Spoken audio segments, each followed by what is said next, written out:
Los libros que hemos estado estudiando, ¿no? ¿No te parece de pronto extraño llegar a una iglesia y ¿qué están estudiando? Nehemías, ¿no? Como que regularmente estudiamos el Evangelio de Juan o estudiamos algún tema de la Biblia, incluso nuestro devocional, ¿no? ¿Cuándo fue la última vez que hiciste tu devocional en Nehemías, ¿no? Es decir, son esos libros no tan estudiados, pero demasiado valiosos, y que quizás la razón por la que no encontramos, entre comillas, ¿verdad?, no les vemos un valor, es porque nos acercamos a la Biblia desde una perspectiva muy pragmática. Nos acercamos a la Biblia como uno se acercaría a las mitologías griegas para encontrar la moraleja, ¿no? Entonces de pronto leemos nuestra Biblia, leemos el capítulo que nos toca hoy. ¿Cuál es la moraleja, ¿no? ¿De qué trata la historia y cómo lo puedo aplicar a mi vida? Y no me malentiendas, creo que podemos extraer principios de la Biblia. Creo que uno puede aprender a través de la palabra cómo tener finanzas sanas, puede hacerle preguntas a la Biblia para aplicarlas a su vida. Pero la manera en la que nos acercamos a la Biblia debe ser más que para encontrar principios, más bien para entender la gran historia que nos está contando y cómo nuestras vidas encajan en esa historia. Es decir, ¿han oído de la doctrina de la inspiración? ¿Qué es la doctrina de la inspiración? Pues nosotros los creyentes afirmamos que la Biblia es, por un lado, un libro humano, es decir, hubo muchos autores en distintos contextos y que utilizaron distintas formas literarias para expresar su mensaje. Tenemos en la Biblia poesía, tenemos prosa, tenemos narrativa, tenemos profecía, tenemos distintos estilos literarios y todos se dieron en su propio contexto. Pero también la Biblia es un libro divino, por eso cuenta una sola historia. Tendrá muchos libros, pero cuentan una sola historia en la que el gran autor, Dios, guió a cada uno de estos hombres a través de su contexto y su estilo literario para al final decir lo que Dios quería decir a nosotros. Así que la Biblia cuenta una gran historia. ¿La historia de qué? La historia de la redención, la historia de la salvación. Ese es el tema de la Biblia. Y cuando yo me acerco a la Biblia, me debo acercar preguntándome, ¿cómo encaja este capítulo? ¿Cómo encaja este libro en la gran historia que cuenta la Biblia? ¿De qué manera está progresando esa historia? ¿Qué nos quiere comunicar el autor? ¿Qué respuesta quiere provocar en nosotros? Así que Esdras y Nehemías son parte de una gran historia que se nos ha estado contando desde Génesis. Génesis nos enseña que Dios creó todas las cosas en el mundo y creó a los seres humanos a su imagen y semejanza. ¿Para qué? Para que los seres humanos pudiéramos reflejar a Dios y su gobierno y su bondad en el mundo. Pero los seres humanos decidieron independizarse de Dios y buscaron ahora definir por ellos mismos lo que es bueno y malo para su conveniencia. Así que esa es la historia de la caída. Pero dentro de la historia de la caída, en Génesis 13 nos cuenta que Dios hizo una promesa. Le prometió al hombre que un día vendría un descendiente, uno que sería de la simiente de Eva, y que sería como, esa es la imagen que se nos da, un guerrero victorioso que aplastaría a la serpiente que aparece en Génesis, pero que también sería herido. Un guerrero victorioso pero herido. Y la escena promete que habría un Salvador que revertiría la maldición y volvería a Dios a bendecir a todas las familias de la tierra. Entonces la historia continúa hasta llegar a un hombre llamado Abraham. Dios elige a Abraham y le promete hacerlo famoso, le promete darle una gran descendencia, le promete darle una tierra, pero sobre todo le hace esta promesa: a través de tu familia, Abraham, yo voy a bendecir a todas las familias de la tierra. Y ahí continúa la historia. La historia que narra la Biblia es la creación de ese pueblo por el cual Dios iba a bendecir a todas las familias de la tierra. Bueno, en la siguiente etapa en la historia de la salvación nos encontramos en Egipto. Han pasado 400 años y la familia de Abraham ahora es un gran pueblo de más o menos 1 millón de hebreos. Dios los ha bendecido y los ha cuidado, pero se ha levantado un faraón que no conoció, dice la Biblia, a José, parte de la familia de Abraham, y que los oprime. Así que Dios está a punto de intervenir y actuar y levanta un hombre llamado Moisés para liberar a este pueblo. Los rescata y continúa con su promesa de bendecir a todas las familias de la tierra a través de esta familia. Así que los lleva al desierto y hace un pacto con ellos. Establece una alianza, una relación con ellos, les da su ley, con el propósito de que este pueblo fuera tan moldeado por la ley de Dios, el carácter bueno y justo de Dios, que les dice Dios a este pueblo: ustedes van a ser para mí un pueblo muy especial, van a hacerme una nación de sacerdotes. Y el propósito entonces del pueblo de Israel era que fuera una nación especial, única, que viviera bajo la definición de Dios de lo que es bueno y malo y bajo la justicia de Dios, para reflejar a todo el mundo cómo es verdaderamente Dios. Dios quería bendecir al mundo a través de esta familia. Les da su ley, pero hace algo más. Quiere entrar en una relación aún más directa con ellos, así que les manda a construir un tabernáculo. ¿Para qué? Para que ahora la presencia de Dios esté fija en medio de ellos. Bueno, la historia continúa. Continuamos con los libros que siguen en el Pentateuco. Luego viene Josué y Jueces. Y por fin Dios cumple su promesa y llegan a la tierra prometida. Este pueblo entra. Pero la historia nos dice que este pueblo falló en obedecer a Dios y en ser fiel. Cometieron toda la clase de injusticias que se podían cometer. Se volvieron igual de opresivos que Egipto y Faraón. Se volvieron igual de idólatras que Babilonia. Abandonaron al Señor. Dios les envió profetas para hablarles y regresarles a la relación con Él. Pero este pueblo insistió en su pecado. Así que Dios los disciplinó y los envió a Babilonia. Así que la pregunta es: ¿cómo Dios planea bendecir a todas las familias de la tierra ahora que este pueblo está exiliado? Pues es que Dios no se olvidó de ellos. Y esa es la historia que nos cuenta Esdras y Nehemías. El siguiente paso en esa historia de salvación es que Dios permitió que este pueblo regresara a su tierra. Movió todas las piezas. Tenemos la providencia divina a través de estos libros.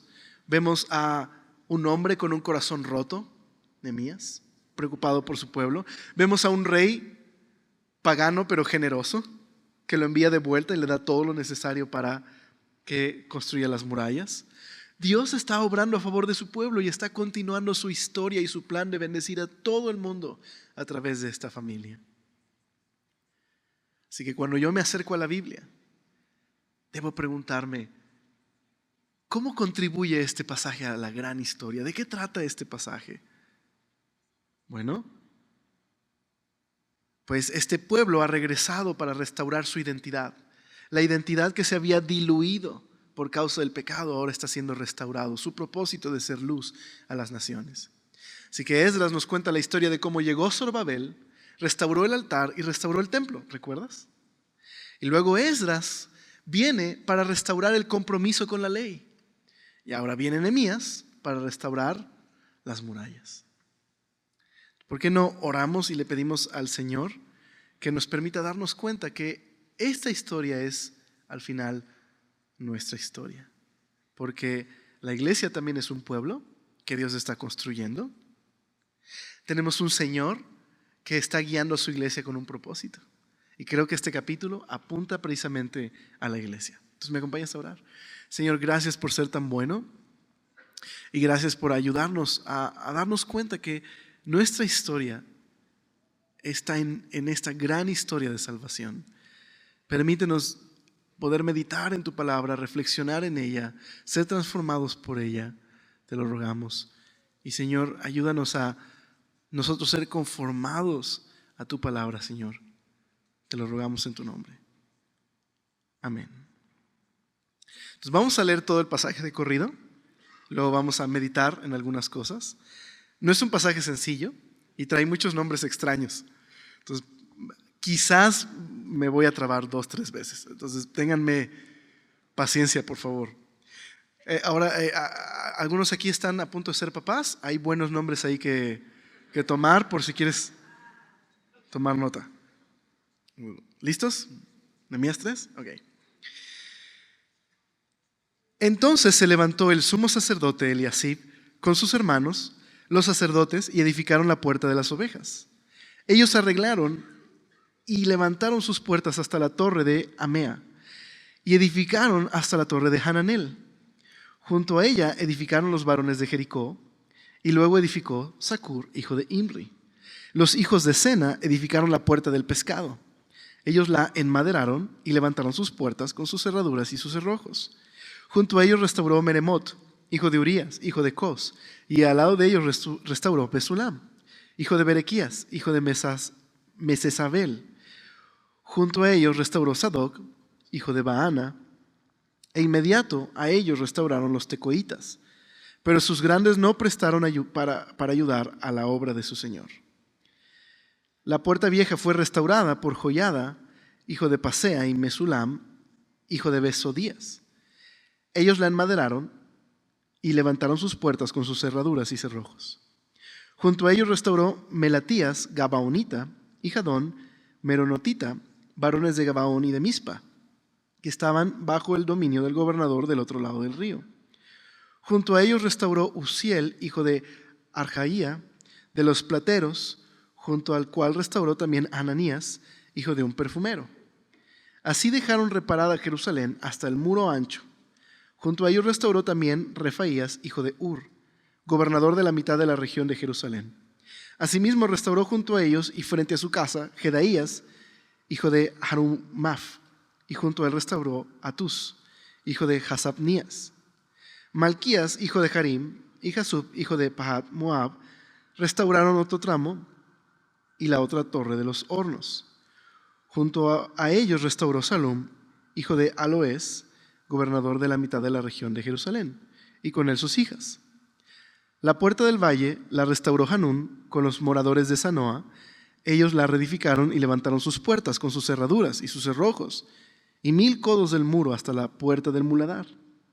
Reedificó la puerta del muladar Malquías, hijo de Recab, gobernador de la provincia de Bet Akerem. Él la reedificó y levantó sus puertas, sus cerraduras y sus cerrojos. Salum, hijo de Col-Ose, gobernador de la región de Mispa, restauró la puerta de la fuente. Él la reedificó, la enmaderó y levantó sus puertas, sus cerraduras y sus cerrojos. Y el muro del estanque de Siloé hacia el huerto del rey, hasta las gradas que descienden a la ciudad de David. Después de él restauró Nehemías, hijo de Azbuc, gobernador de la mitad de la región de Bet-Sur, hasta delante de los sepulcros de David, y hasta el estanque labrado, y hasta las casas de los valientes. Tras él restauraron los levitas, Rehum, hijo de Bani, y junto a él restauró Asabías, gobernador de la mitad de la región de Keila, por su región. Después de él restauraron sus hermanos Babai, hijo de Enadad, gobernador de la mitad de la región de Keila. Junto a él restauró Eser, hijo de Jesúa, gobernador de Mispa, otro tramo frente a la subida de la armería de la esquina. Después de él Baruch, hijo de Sabai, con todo fervor restauró otro tramo, desde la esquina hasta la puerta de la casa de Eliasib, sumo sacerdote. Tras él restauró Meremot, hijo de Urías, hijo de Cos, otro tramo, desde la entrada de la casa de Eliasib hasta el extremo de la casa de Eliasib. Después de él restauraron los sacerdotes, los varones de la llanura, y después de ellos restauraron Benjamín y Jasub frente a su casa. Y después de esto restauró a Azarías, hijo de Maasías, hijo de Ananías, cerca de su casa. Después de él restauró Binuí, hijo de Enadad, otro tramo, desde la casa de Azarías hasta el ángulo entrante del muro y hasta la esquina. Y Palal, hijo de Usaí, enfrente de la esquina, y la torre que sale de la casa del rey, que está en el patio de la cárcel. Después de él, Pedaías, hijo de Faros. Y los sirvientes del templo que habitaban en Ofel restauraron hasta enfrente de las puertas de las aguas, al oriente, y la torre que sobresalía. Después de ellos restauraron los tecoitas otro tramo, enfrente de la gran torre que sobresale, hasta el muro de Ofel. Después de la puerta de los caballos restauraron los sacerdotes, cada uno enfrente de su casa. Después de ellos restauró Sadoc, hijo de Imer, enfrente de su casa, y después de él restauró Semaías, hijo de Secanías, guarda de la puerta oriental. Tras él, Ananías, hijo de Selemías, y Anún, hijo sexto de Salaf, restauraron otro tramo. Después de ellos restauró Mesulam, hijo de Berequías, enfrente de su cámara. Después de él restauró Malquías, hijo del platero, hasta la casa de los sirvientes del templo y de los comerciantes, enfrente de la puerta del juicio, y hasta la sala de la esquina. Y entre la sala de la esquina y la puerta de las ovejas restauraron los plateros y los comerciantes. Bueno, una puerta muy importante que no se menciona es una de color negro, que está cerrada con 3 candados. No, no es cierto, no me hagan caso. O la de Alcalá van a decir. Sobrevivimos al capítulo, lo pudimos leer. Muy bien. Este capítulo es parte de la gran historia de la salvación. Y nuestra vida está ligada a esa historia porque somos parte de esa historia de la salvación. Este capítulo apunta hacia la obra de Dios, pero también al futuro. Por eso Esdras y Nehemías pensaban que Dios estaba haciendo un nuevo éxodo con el exilio. Esta es una nueva etapa en la historia de la salvación. Y de hecho, muchos teólogos afirman que hubo algunos cambios a partir de Esdras y Nehemías, digámoslo así, un progreso en la historia de la salvación, y que eso apunta hacia la iglesia, hacia nosotros. Entonces, déjenme leerles lo que dice Mervyn Brenneman, es un comentarista bíblico, y creo que es muy interesante su comentario alrededor de por qué Nehemías regresó a reconstruir las murallas. Dice: estas murallas no solo son para protección, sino símbolo de la separación, de la definición de la identidad del pueblo como único. Las murallas les recuerdan la obra de Dios y la redención y las promesas de restauración. El que pudieran reconstruir sus murallas era una demostración de la presencia del Señor y su cuidado por su pueblo. Así que Dios estaba obrando para traer su plan a este pueblo. Y por eso tengo que entender qué es lo que está sucediendo aquí. ¿Por qué necesitaban murallas? Bueno, una nación no puede desarrollarse, no puede prosperar sin murallas. Así que estas murallas iban a proveer de seguridad, de protección. Y eso fue lo que hizo Nehemías. Trajo una protección que permitió el desarrollo económico, espiritual, político de esta nación que Dios había elegido. Así que las murallas eran importantes, pero también por otra razón espiritual.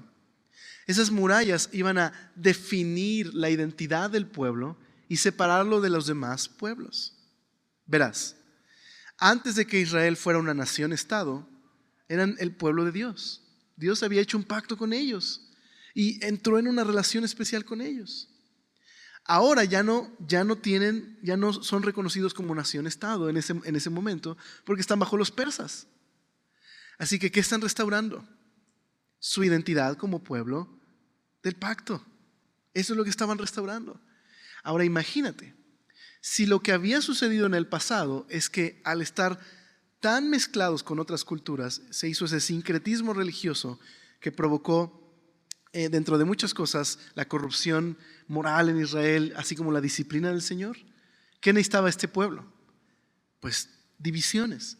Tenía que haber separación. Un pequeñito pueblo en medio, digámoslo así, como una pequeña isla en un mar de naciones paganas. ¿Qué pasaría con esta comunidad? Desaparecería. Así que decidieron poner murallas, confiando en que Dios los protegería y les ayudaría a restaurar su identidad. Pero a esto es a lo que me refiero con aprender a leer la Biblia como este plan de redención. Porque no puedo leer Nehemías 3 y decir, ok, ¿qué querrá el Señor que haga? ¿Le cambio la chapa a mi casa? ¿No? Quizás quiera que le ponga una chapa de seguridad porque pues Nehemías restauró, ¿no? Entonces, no estoy diciendo que no podemos encontrar principios en la Biblia. Creo que vemos un Nehemías organizado en el capítulo 3, delegando a otros el trabajo. Pero hay algo más importante aquí. Estamos viendo a un pueblo restaurado y como Dios en su providencia está guiándoles para cumplir su propósito con ellos. Ok, entonces vamos a meditar en qué cambios hay en este pasaje respecto a la historia de la salvación, en ese progreso, y por qué eso apunta hacia la iglesia y es importante para nosotros. Entonces, bueno, el primero de ellos es, ahora vemos que hay una gran unidad donde todo el pueblo está participando. ¿Notaste que en nuestra lectura lo que más se repetía es y junto a ellos, y junto a ellos, y junto a él? ¿Y qué clase de personas se están restaurando? Hay hombres, mujeres, hay sacerdotes, hay gobernadores, hay comerciantes. Todos están involucrados en la tarea. Y eso es un gran cambio. Porque antes lo que notamos en las historias de la Biblia es que regularmente todo se enfocaba en figuras centrales. Moisés, también David. Todos ellos eran esas figuras centrales en los pasajes bíblicos y el pueblo casi no participa. Lo hace, pero no a la manera en la que vemos ahora. Ahora también vemos líderes, pero digamos que el liderazgo de Esdras y de Nehemías se nota más diluido porque ahora todo el pueblo está cooperando y ayudando. Claro, se necesitaban líderes, pero todos están participando, no solamente Nehemías o Esdras o Zorobabel.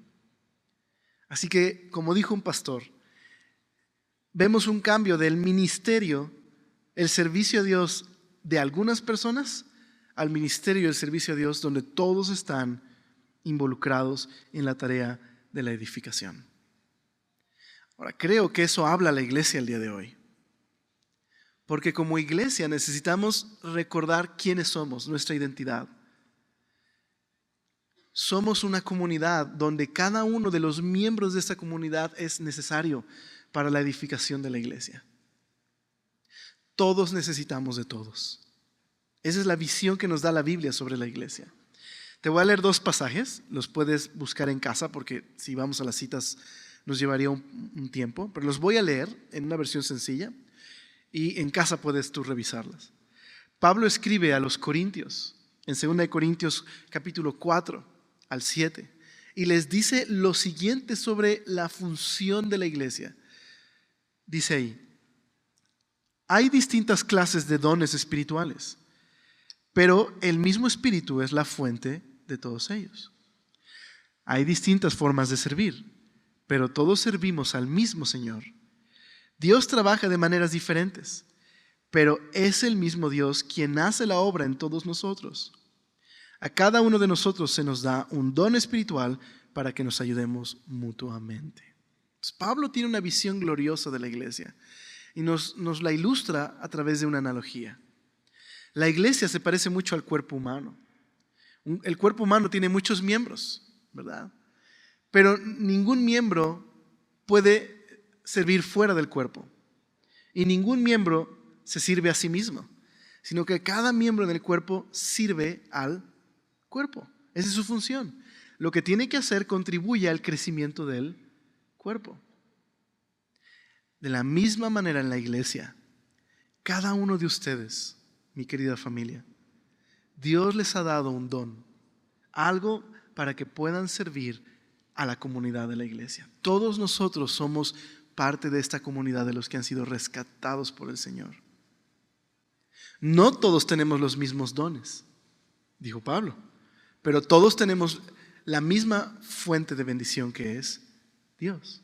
Él ha repartido a cada uno como Él quiere para que todos trabajemos juntos en el crecimiento de la iglesia. Así que tú y yo hemos sido rescatados con una misión. Y la primera misión que vemos aquí reflejado en Nehemías es la edificación de la iglesia. Servir a otros para que la iglesia crezca. Déjame leerte otro pasaje en Efesios capítulo 4, verso 11 al 13.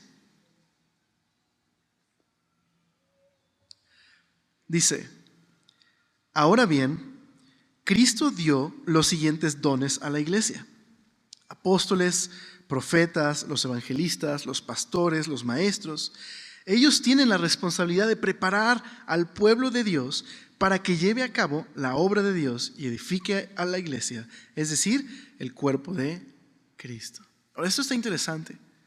No dice Pablo, Dios levantó pastores para que hagan la obra del ministerio. Pablo dice, Dios levantó pastores para que equipen al pueblo y el pueblo haga la obra del ministerio. Así que la Biblia nos da una imagen donde cada uno de los miembros de la iglesia es importante. Todos son necesarios y útiles. Todos nos necesitamos para poder crecer como iglesia. No todos tenemos los mismos dones, pero todos tenemos un don dado por el Señor para ponerlo en práctica. ¿Te das cuenta que de pronto nuestra imagen de la iglesia cambia? Porque tenemos a veces una imagen de la iglesia como si fuera un show, ¿verdad? Tenemos una mentalidad de consumidor. Voy, me dan y me voy, ¿no? De eso se trata. Ya escuché, ya cumplí, ya me voy. Y esa no es la imagen que nos da la Biblia. La Biblia nos da la imagen de un cuerpo activo, donde cada uno de sus miembros funciona y tiene una labor importante para que el cuerpo camine. Y así es la iglesia. Entonces, la obra del servicio a Dios no es chamba nada más de los pastores. Ellos solo son una parte del cuerpo. No existe en la Biblia esta imagen de, por lo menos como la entendemos hoy, del clero y los feligreses, ¿no? Ellos se encargan de lo sagrado. Nosotros oímos y decimos amén y nos vamos a la casa. La iglesia es por decirlo así, déjame ponerlo en esos términos, es el proyecto que Dios ha determinado desde la eternidad, donde cada uno de sus miembros son necesarios y útiles. Es un proyecto comunitario. La iglesia es de nosotros, me explico en ese sentido. Claro, es de Cristo, pero esta es nuestra comunidad. Somos parte de esta comunidad. Y necesito contribuir y participar de esta comunidad porque soy parte de ella. Aquí está mi identidad. ¿Por qué vemos al pueblo tan unido en la restauración de su identidad? Porque pueden decir, esta es nuestra historia. Somos el pueblo que Dios rescató para que a través de este pueblo Dios sea glorificado. Todos tenemos que trabajar porque es nuestra historia, es nuestra identidad. Y nosotros podemos decir lo mismo. Podemos leer la palabra de Dios. Podemos tomar los elementos de la cena del Señor y decir, esta es nuestra historia. La historia de cómo Dios nos rescató para hacernos un pueblo que pueda anunciar a otros su amor. Somos parte todos. Yo te animo a que ores al Señor y le preguntes de qué manera puedes utilizar los dones que te ha dado para ponerlos en práctica. Participa de la iglesia, involúcrate. Yo sé que vivimos en una ciudad terriblemente asfixiante donde no hay tiempo para nada y apenas tienes tiempo para ver el catálogo de Netflix, porque no ves la película, ya te dormiste para cuando ya terminaste de ver el catálogo, ¿verdad?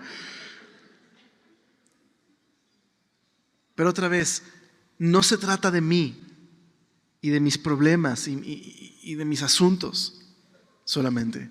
Se trata de que Dios me rescató para pertenecer a una comunidad y soy parte de esa comunidad. Hay una misión. Y eso es muy bello, darte cuenta que eres parte de esta misión en la edificación de la iglesia. Todos son parte. Un pequeño niño, era el tiempo de recoger la ofrenda y había un misionero que estaba pidiendo Biblias para llevarlas al campo misionero. Y este niñito pues nomás tenía lo suficiente para comprar una Biblia económica y donarla. Así que tomó su dinero, lo donó para que se pudiera comprar una Biblia. Y esa Biblia cayó en las manos del jefe de una tribu en un país distante. Y ese jefe de la tribu, que era prácticamente el chamán del pueblo, leyó la Biblia en su idioma, se convirtió y se convirtió todo el pueblo. Y hubo un gran fruto de un pequeño niño que consideró que podía ser parte de la tarea. Todos nosotros somos parte de la tarea de ir y hablar a otros del amor de Dios. Necesitamos orar unos por otros, necesitamos animarnos. No es fácil vivir como cristianos, ¿estás de acuerdo? Allá afuera y de pronto hay mucha tentación y mucha presión. Por eso necesitamos de uno del otro. Necesitamos exhortarnos a dejar el pecado. Necesitamos animarnos a obedecer y amar a Dios. La iglesia, el ministerio de todos, donde todos podemos juntos amar al Señor y animarnos. Óralo. Que Dios te muestre cómo puedes involucrarte en tu iglesia, cómo puedes participar de las actividades. Y yo creo que eso es lo que nos enseña este pasaje que apunta hacia la iglesia. Cuando Lutero estaba formando su teología, uno de los grandes cambios que hubo fue lo que él llamó la santidad de la vida común. Que uno puede hacer la voluntad de Dios no solamente en el monasterio, sino que toda persona puede poner sus talentos en las manos de Dios y servir a Dios en lo que ha puesto en sus manos. Es decir, no tienes que separar tu vida entre secular y sagrado el domingo y toda la semana secular. Lo que haces lo puedes usar para glorificar a Dios. Puedes vivir para la gloria de Dios en lo que hagas, siendo un doctor, siendo una ama de casa, o siendo deportista, o siendo lo que tú quieras. En lo que haces, en donde estás, puedes amar y servir a Dios y dar testimonio de Él. Esa es la función de la iglesia. Es bello, ¿no? Todos somos parte. Pero para poder ser parte hay que hacer a un lado el egoísmo y buscar crear relaciones en la iglesia, ¿verdad? No siempre es fácil. Pero si queremos poder impactar al mundo, necesitamos darnos cuenta que esa es la iglesia. Un cuerpo unido donde todos son uno y todos son parte.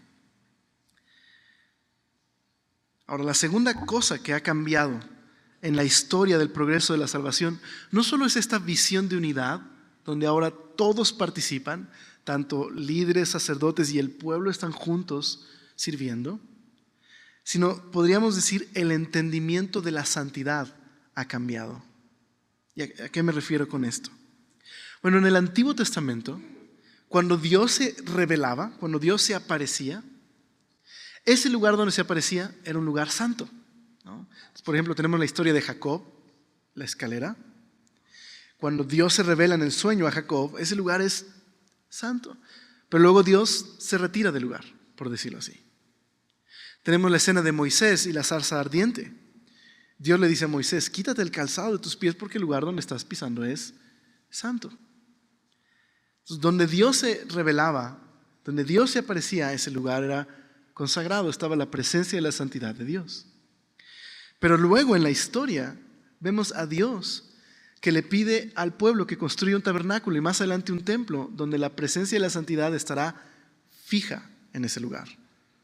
En el tabernáculo, la Shekinah, la gloria de Dios, descendió a ese lugar. Y luego en el templo, cuando Salomón lo dedicó, llegó una nube de la gloria de Dios tan espesa que ni siquiera los sacerdotes podían trabajar dentro del templo. Dios estaba ahí morando fijamente. Su presencia estaba en ese lugar. Pero cuando llegamos a la reconstrucción del templo con Zorobabel, ponen los cimientos del templo, lo reconstruyen y están esperando algo glorioso y no pasa nada. Se ponen a chillar algunos y dicen: no puede ser. No se parece en nada al templo de Salomón. Y entonces los profetas empezaron a animar al pueblo y a decirles: no se preocupen, la gloria postrera del templo será mayor que la primera. Así que no pasó ahí nada, pero ahí está ese lugar. Ahora hay un cambio porque Nehemías, ahora que construye las murallas, ya está el templo, ya está el altar, ahora están las murallas. Nehemías hace algo interesante. Nehemías dedica las murallas. Hay un sacerdote dedicando las murallas. ¿Qué quiere decir? Que ahora han extendido las ideas de santidad ya no solo al templo o a lo que hacen los sacerdotes, sino han extendido la idea de santidad a que este pueblo y esta ciudad es santa. No solo el templo y no solo los sirvientes del templo, sino toda la ciudad es santa. Solo que en el tiempo de Nehemías no ocurrió. Así que Nehemías está viendo algo, pero que ocurrirá en el futuro. Ahora déjame llevarte bueno, mejor dicho, déjame leerte, porque por el tiempo no podemos ir a ese texto. Déjame leerte 2 textos acerca de cómo Dios iba a prometer algo nuevo respecto a su presencia y su poder. Isaías capítulo 4, versículo 2 al 5, te lo voy a leer nuevamente en una versión sencilla. Mira lo que dice. En aquel día, el retoño del Señor será bello y glorioso, y el fruto de la tierra será el orgullo y el honor de los sobrevivientes de Israel. Entonces, tanto el que quede en Sión como el que sobreviva en Jerusalén serán llamados santos e inscritos para vida en Jerusalén. Mira lo que está viendo Isaías. Isaías está antes del exilio y él está viendo después del exilio, cuando no solo el templo, sino cada creyente iba a ser llamado santo. Pero luego dice algo interesante. Con espíritu de juicio y espíritu abrasador, el Señor lavará las inmundicias de las hijas de Sión y limpiará la sangre que haya en Jerusalén. Entonces, Dios, no solo van a ser llamados santos, sino que Dios va a limpiar sus pecados. Y esto es maravilloso. Entonces el Señor creará una nube de humo durante el día y un resplandor de fuego llameante durante la noche sobre el monte Sión, esto es Jerusalén, y sobre los que allí se reúnan. Por sobre toda la gloria habrá un toldo que servirá de cobertizo para dar sombra contra el calor del día y refugio y protección contra la lluvia y la tormenta. ¿Qué está viendo Isaías? Isaías está diciendo que iba a venir un tiempo donde la presencia de Dios no iba a estar fija en un lugar, sino de la presencia de Dios iba a estar en todos. Y eso es un cambio. Ya no solo es que iba a estar en el templo y la gente tendría que acercarse al templo, la presencia del Señor iba a estar en todo lugar. Ahora hay otra profecía en Zacarías, déjame leértela. Zacarías 14, 20 y 21 dice: en aquel día los cascabeles de los caballos llevarán esta inscripción: consagrado al Señor. Las ollas de la cocina del templo del Señor serán como tazones sagrados que están frente al altar del sacrificio. Toda olla de Jerusalén y de Judá será consagrada al Señor Todopoderoso, y todo el que vaya a sacrificar tomará alguna de ellas y cocinará en ellas. ¿Qué está diciendo Zacarías? Cuando había un instrumento, ya sea un plato o una cuchara, que iba a ser para el templo, se le ponía una etiqueta: consagrado al Señor, una inscripción. No se podía usar fuera del templo, solo era para el templo. Pero mira lo que está diciendo Zacarías. Zacarías dice que llegará un momento en que cualquier tazón en Jerusalén tendría la inscripción: consagrado al Señor. ¿Qué está diciendo Zacarías nuevamente? Que la santidad no se limitará al templo, sino se extendería a todos. Dios iba a permear con su presencia a todos. Dios habitaría en las personas.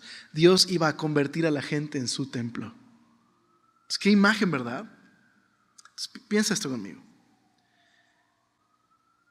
No pasó nada cuando dedican el templo por segunda vez, pero le dices el profeta: la gloria va a ser mayor la postrera que la primera. Bueno, cuando llegamos al Nuevo Testamento, está Jesús y dice Juan que cuando lo vieron, vieron la gloria como del unigénito del Padre en Jesús. Es decir, ahí está la presencia de Dios, Emmanuel, Dios con nosotros. La gloria misma de Dios en el cuerpo físico de Jesús. Y lo que vino a hacer Jesús fue a rescatar a las personas para formar una nueva comunidad y un nuevo templo donde Dios habitaría en cada creyente. Entonces mira, ahora sí vamos a ir a este pasaje. Acompáñame por favor a Efesios capítulo 2.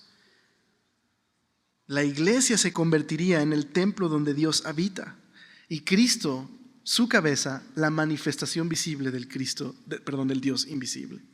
Entonces mira lo que dice Efesios sobre la iglesia.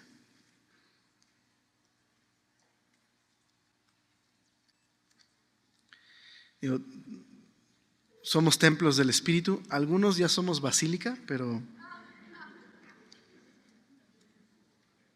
otros son parroquias chiquitas, pero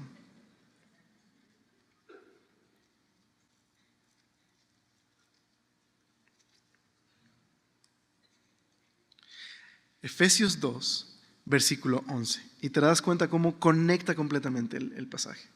Efesios 2, 11.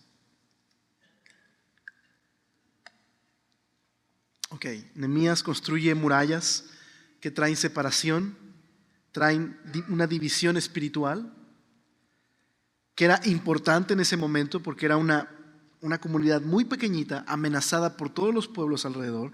Fue necesario en esa etapa de la salvación.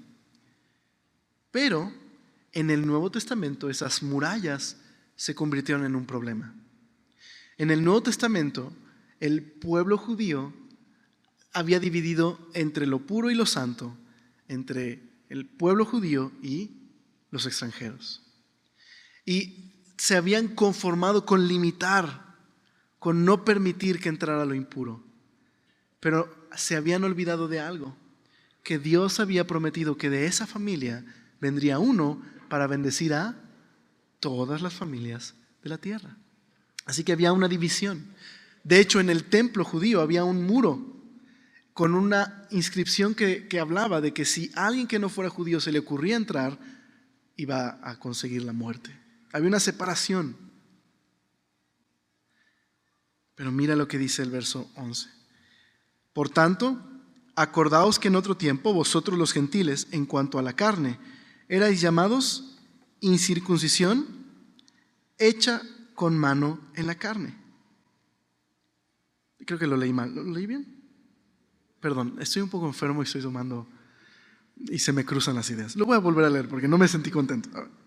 Por tanto, acordaos de que en otro tiempo vosotros, los gentiles en cuanto a la carne, erais llamados incircuncisión por la llamada circuncisión hecha con mano en la carne. En aquel tiempo estabais sin Cristo, alejados de la ciudadanía de Israel, ajenos a los pactos de la promesa, la historia de la salvación, sin esperanza y sin Dios en el mundo. Esa era nuestra realidad. Pero ahora en Cristo Jesús, vosotros que en otro tiempo estabais lejos, habéis sido hechos cercanos por la sangre de Cristo, porque Él es nuestra paz, que de ambos pueblos hizo uno, derribando la pared intermedia de separación. Es una pared espiritual, representada físicamente por esos muros. Aboliendo en su carne las enemistades, la ley de los mandamientos expresados en ordenanzas, para crear en sí mismo de los dos uno solo, un solo y nuevo hombre, haciendo la paz. Y mediante la cruz reconciliar con Dios a ambos en un solo cuerpo, matando en ellas las enemistades. Y vino y anunció las buenas nuevas de paz a vosotros que estabais lejos y a los que estaban cerca, porque por medio de él los unos y los otros tenemos entrada por un mismo espíritu al Padre. Mira qué hermoso. Cristo derribó lo que nos separaba. De manera que ahora, ¿qué es la iglesia? No es un pueblo con murallas. La iglesia es una comunidad multinacional, sin límites geográficos, sin límites étnicos, determinada por criterios espirituales. En verdad, Cristo era ese que vendría de la familia de Abraham, por el cual Dios revertiría la maldición y traería bendición a todas las familias de la tierra. Y ahora la iglesia le puede decir a otros, ven, hay entrada. Si confías en Cristo, Él es el acceso a Dios. No importa a qué país, en qué país nací, no importa el estrato social en el que viví o vivo, no importa ninguna de esas cosas que separan a los hombres. La iglesia es un cuerpo unido con personas de todo lugar, de toda clase.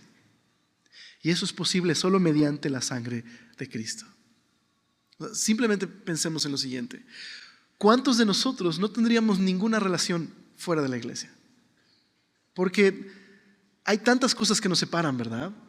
El otro día estaba escuchando en el taxi, venía escuchando en la radio y decía la locutora, mira, ten mucho cuidado, si te vas a casar con alguien que no le gusta tu estilo de música, piénsalo bien, porque va a ser un problema en tu matrimonio, ¿no? Y me estaba riendo, ¿no? Dije, creo que no saben ni qué es el matrimonio, ¿verdad? Lo menos problemas que tienes es con el estilo de música, aunque quizás para algunos sí. Pero hasta eso nos podría separar, ¿me explico? O sea, nos podría separar hasta una playera de fútbol. Entonces, mira esto, imagínate esto, en la Biblia tenemos al equipo de Jesús, por decirlo así, y hay un recaudador de impuestos, que es un enemigo de los judíos, así era visto, y amigo de Roma, y un celote, que es básicamente un guerrillero terrorista antipolítica de Roma, y los tienes juntos sirviendo al Señor. ¿Quién hace eso posible? Cristo, que quita esos límites étnicos, geográficos, que quita cualquier barrera para que la iglesia sea una comunidad unida que refleje el amor de Cristo. Lo que tanto anhela el mundo, unidad, es imposible sin Cristo. Pero la iglesia, con todos sus problemas, es una probadita de lo que Dios puede hacer al unir personas de todo lugar. Me encanta ver en los discipulados a gente mayor y gente joven y conviviendo y no teniendo problemas con, no, pues es que es mayor, aquí no hablan de cosas de chavos, ¿no? O alguien mayor que no se siente cómodo. No podemos estar juntos porque Cristo nos ha unido. Esta es nuestra historia. Ahora, mira lo que más dice. Y con eso vamos a terminar.